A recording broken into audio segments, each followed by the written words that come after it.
Hey YouTube, I'm Jeb. Today I'm going to take you through a simple step-by-step instructional video on how to create a gearbox. The steps we'll be covering are the importance and need for gear reduction, ratio calculation, the use of Autodesk Inventor to produce a gearbox to attain desired gear reduction, export of gears to the CAM program Autodesk Fusion, G-code creation, export of G-code to Mach-free CNC controller, and finally, gear cutting on a free-axis CNC mill. All of these steps will use examples from an electric motorcycle I'm designing, which will give us a real-world application for our gear design. Before we look at how to calculate a desired gear ratio, we will look at a quick example as to why gear reduction is necessary by calculating the theoretical speed of an ungeared system. For this example, we will look at a 6.6 kilowatt electric motor with a maximum operating speed of 8,500 RPM and a bicycle wheel with a diameter of 690 millimeters or 0.69 meters. From the diameter, we can calculate the circumference of the wheel. The circumference will tell us the distance the wheel will travel after one rotation. The formula for finding the circumference is as follows. Circumference equals pi times diameter, or for our example, circumference equals pi times 0.69 meters. From this simple equation, we find the circumference to be 2.168 meters, and in the context of movement, one rotation will result in the wheel traveling its circumference. With this value, we are now able to calculate the wheel's speed without a gearbox, and directly to the motor.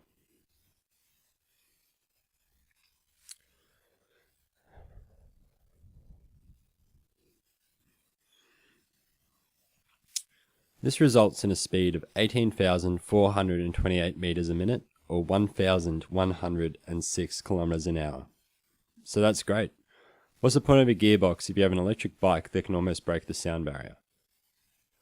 Well, unfortunately, it's not quite that simple.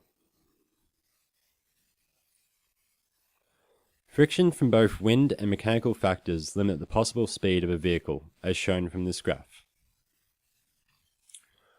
As speed increases, the watts of power required also increases. It is therefore beneficial to tailor a gear reduction to match the terminal velocity of the system. By reducing the output RPM, which is far too high, we increase the torque by the same ratio. Using the graph and other design considerations, we can nominate an ideal maximum speed for the system. For this example, I have nominated a top speed of 75 kilometers an hour, or 1,250 meters a minute. To find the ratio to attain a velocity of 75 kilometers an hour from the motor spinning at 8,500 RPM, we need to first find the RPM of the wheel traveling at 75 kilometers an hour.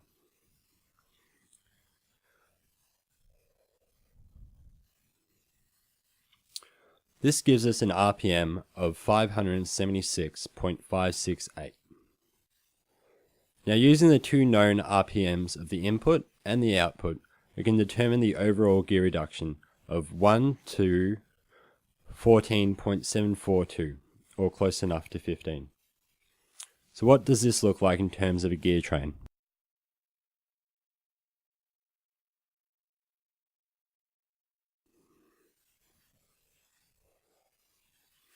What this equation simply tells us is if the ratio of teeth between the input and output equates to the same number as the gear ratio, then it will be attained.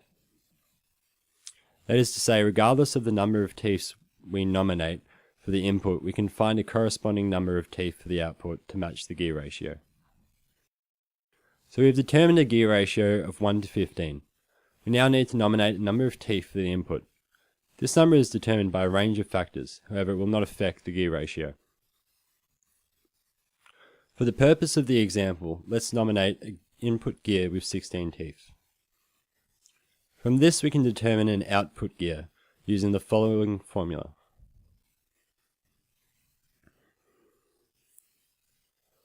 Upon rearranging this equation, we find the number of teeth required by the output is 240. And here it is.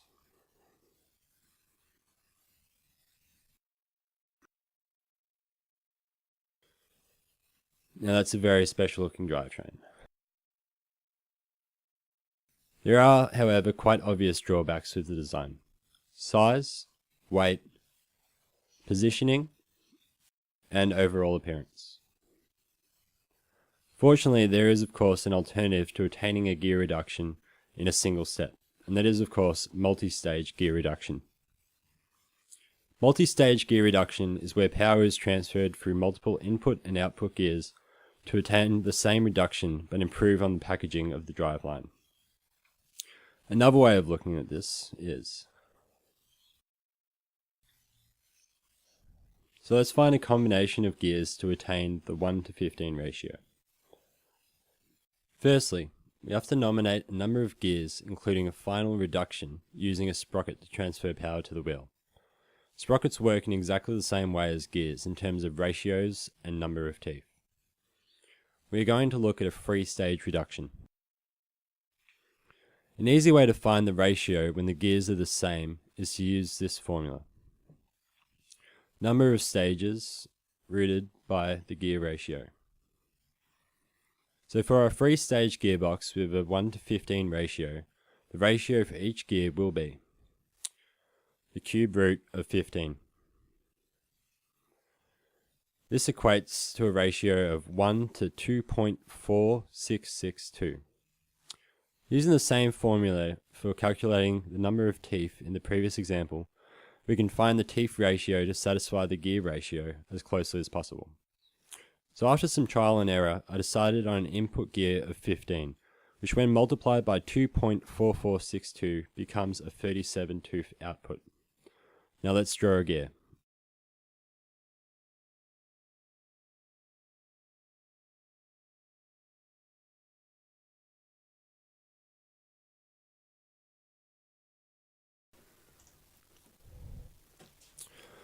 Firstly, open Autodesk Inventor.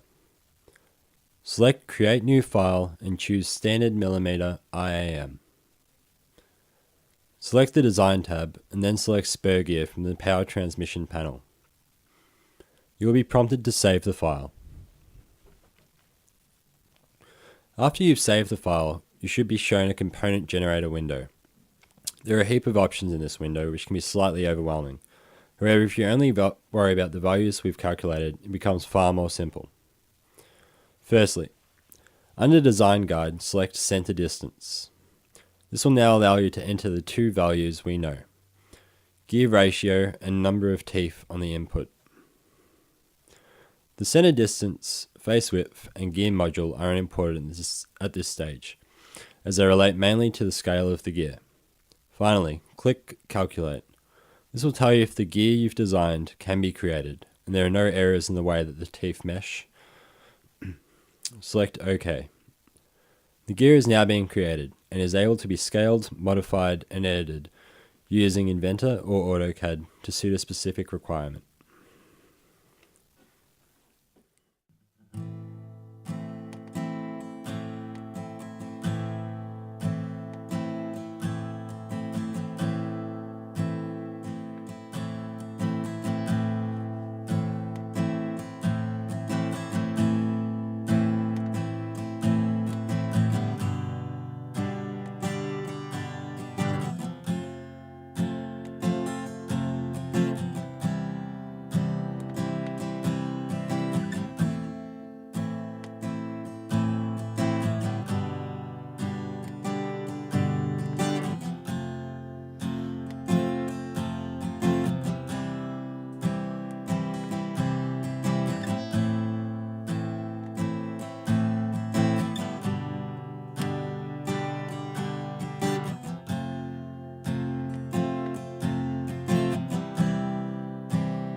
And there you have it. Gear cutting from start to finish. And the 2 gears we've made, multiplied by 2. If you like the video, please comment, subscribe to the channel. I'm going to put out more videos, but yeah, it all depends on how many views I get for this one and if I can be bothered. If I do another video, I'll be showing you how to make this, which is the case for these gears. And yeah, could be cool. But anyway, please leave feedback and any suggestions on what I should change or do in the future, or if you want me to elaborate on any points. Alright, thanks for watching.